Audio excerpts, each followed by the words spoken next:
Bienvenue de nouveau à notre séance sur le processus créatif de Gauguin, qui était, comme vous savez, si vous avez combien de gens ont vu de l'exposition déjà? Combien parmi vous? Oui. C'est à voir. Oui. Et combien parmi vous avez vu l'exposition à Chicago, quand même? Voilà. Très bien. Oui. Donc, toutes les femmes. Ah oui. Merci. Oui. Oui.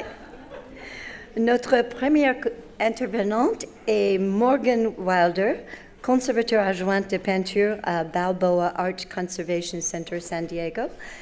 Et Morgan a obtenu un double diplôme en beaux-arts, en histoire de l'art à Cornell University, et puis a suivi le programme de restauration de techniques scientifiques au Courtauld Institute, London, où elle a obtenu son doctorat. Son doctorat?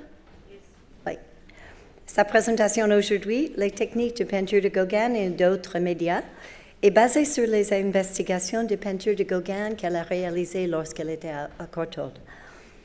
Et deuxièmement, pour la grande finale de notre belle séance, nous accueillerons au podium June Hargrove, professeure émérita, département d'histoire de l'art et archéologie, University of Maryland. Je parle toujours anglais. June est une grande dynamiste pour la sculpture et peinture européenne. Et elle a été honorée avec je ne sais pas comment on dit ça, elle a mérité d'être chevalier dans l'ordre des arts et lettres. Donc ça, c'est bien. Sa spécialité est bien Gauguin, l'artiste qui avait fait objet de ses recherches et publications pendant plus de 30 ans. Et son livre Gauguin, qui vient de sortir chez Citadel et Mazenod, est une exploration de son œuvre dans tous les matériaux et sera sans doute la base pour son sujet d'aujourd'hui, l'accident et l'intention, céramique et bois sculpté. Et merci de vous joindre à moi et accueillir notre premier conférencier, Morgan Wylder. Thank you all so much for coming and for having me at the symposium.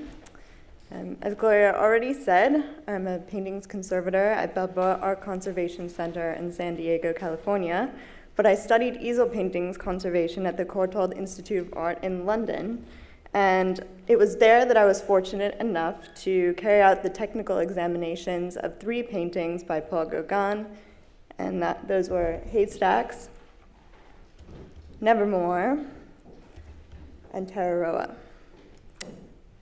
And Tararoa is featured in this exhibition. When I talk about Gauguin's materials and techniques, I find it both humorous and a little sad that Gauguin probably would have disliked the conservators and technical historians of today, because we're so nosy about what exact methods and techniques that artists used. This is to help us with conservation treatments and preservation, and to help us understand how the degradation of materials or old restoration interventions may have affected the original aesthetic of the work. Through our examinations, we can reveal so much about artists' processes. While Gauguin did care for the longevity of his artworks, and even did some amateur restoration of his own, he was also very secretive about his art-making processes and the source material for his work, instead working very hard to create a mythic, artistic, virtuoso version of himself, where his artwork sprung out of his memory and imagination in an artistic frenzy. Well, now, we can use highly specific analytical equipment, like infrared to see underdrawings and transfer methods, X-radiography to see pentimenti, inorganic and organic analytical techniques to determine the chemical makeup of painting, drawing, glazing, binding media, and even multispectral imaging to see the paintings under the paintings he finished. Fortunately for him, I don't have enough time to give away all of his secrets today. But in keeping in theme with the Artist as Alchemist exhibition, I wanted to talk about how Gauguin's paintings might materially relate to his work in other media, based on my research and some of my own technical findings. Because Gauguin was prolific in many artistic media, one of the first questions I had going into the technical examinations was, Did he use any non-traditional painting materials to help him create his oil paintings? Things like printmaking inks, drawing inks, pastel, watercolors, or even ceramic glazes. The stylistic dialogue between artworks from different media is quite clear.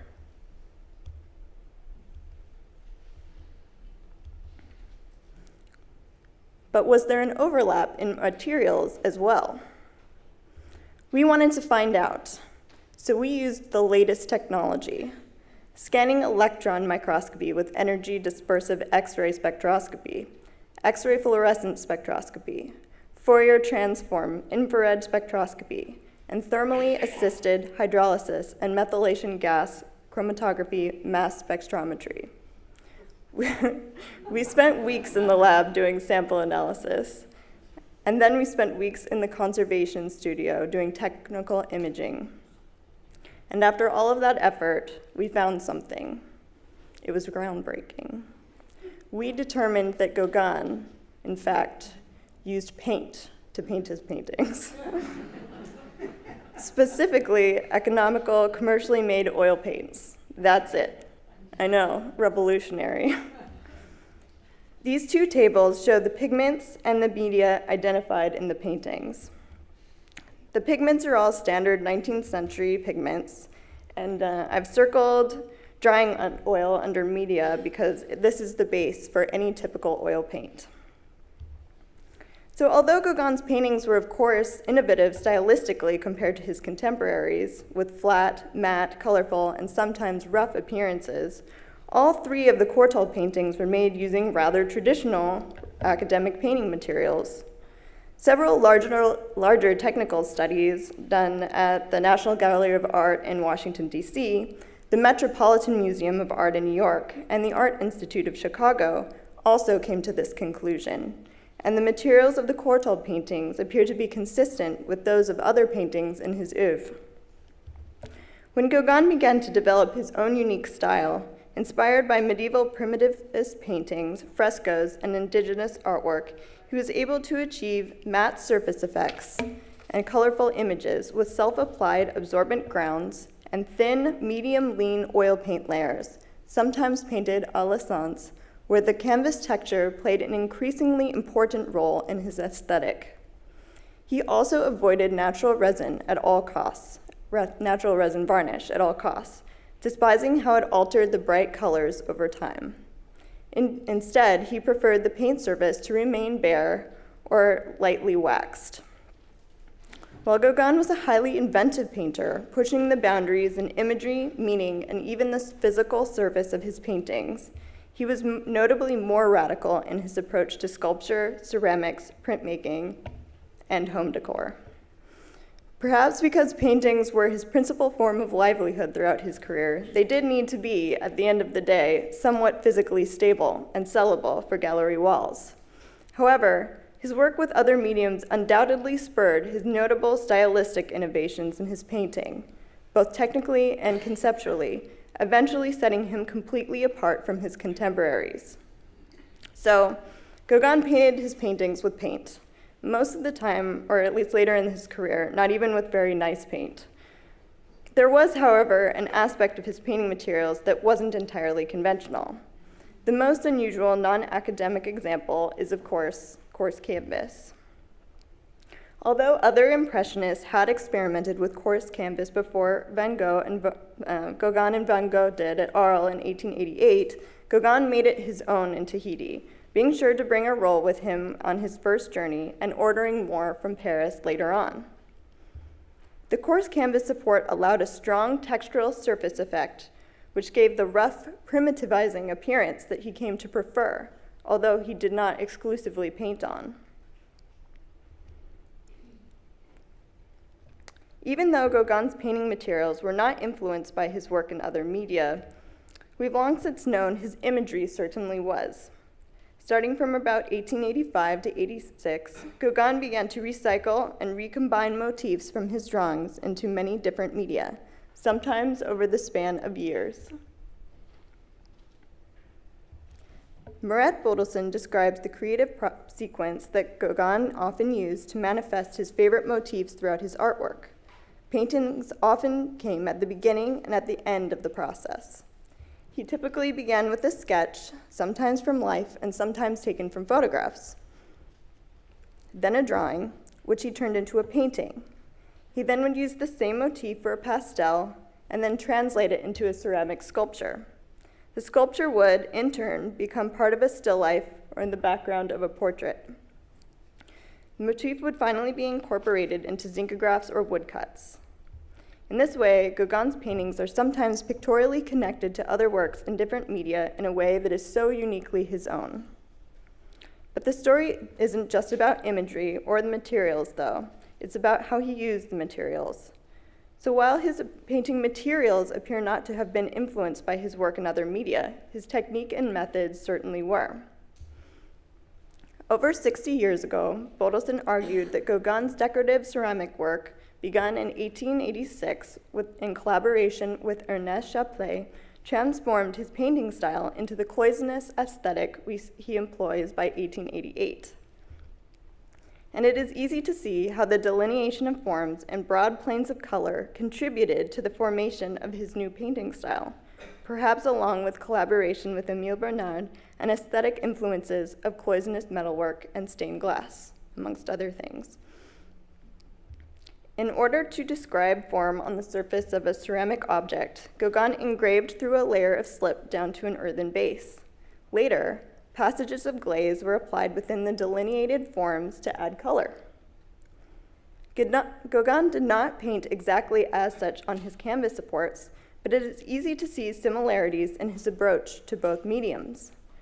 In both his ceramic work and his paintings, Gauguin first created his composition with strong contour lines in an initial drawing, and then later applied planes of color within those lines.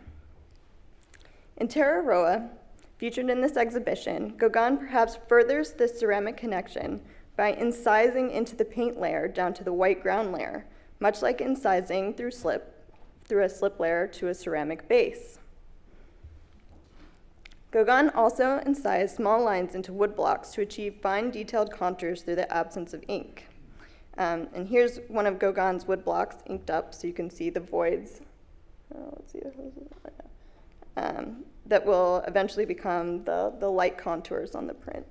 So you can see that. So these can be seen in the many woodblock prints inspired by Tahiti.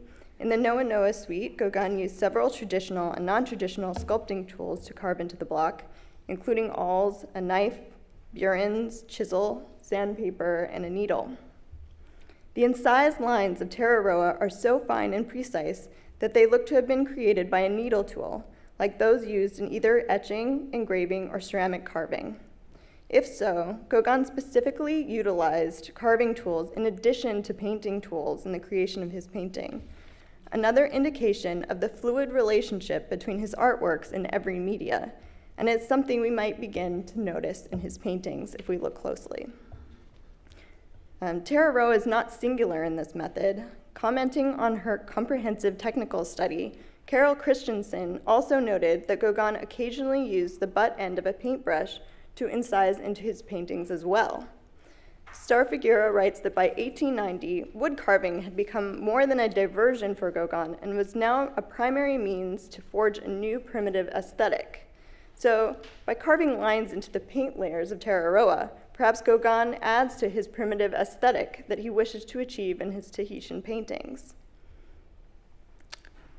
During his return to Paris in 1893 to 1895, Gauguin created his Noa Noa woodblock print suite, some of his most innovative and technically complicated work on paper.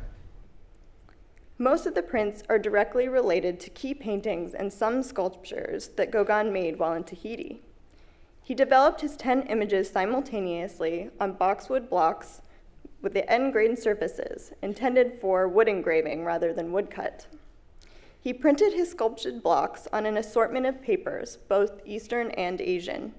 He then reworked the blocks with additional carvings and printed again with different colors, as well as black ink. Frequently, Gauguin's multiple printings were not precisely aligned with one another, making the final layered composition seem, as Richard Britell writes, to vibrate.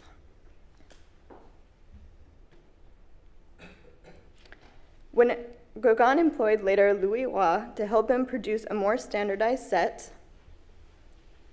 Roy's looked more traditional, with proper plate registration, flat planes of color, and less pictorial atmosphere, and Gauguin was thought to have been dissatisfied with the results, indicating he preferred his own textural and layering variances better. So you can kind of see the difference between the black ink in Gauguin's printings versus Roy's. Before his Noah Noah prints, Gauguin drew and painted with similarly vibrating edges. He began his paintings with an underdrawing, sometimes freely drawn from sketches, and sometimes transferred or scaled up from more finished drawings.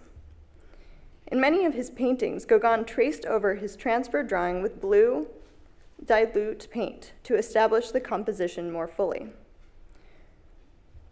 When applying color to the canvas, Gauguin painted within the blue lines, sometimes loosely, and only occasionally crossed them, leaving most of the contour drawing visible.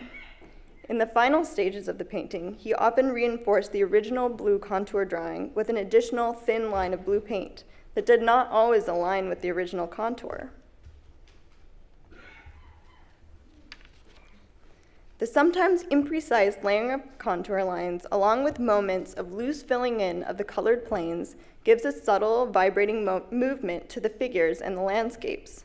He most likely learned these methods looking at Camille Pissarro, and perhaps even more so Paul Cézanne, who also created underdrawings using thinned blue paint and only loosely reinforced the original contour lines in the painting process to create, as Maurice Merleau-Ponty says, a way of pursuing reality without giving up the sensuous surface.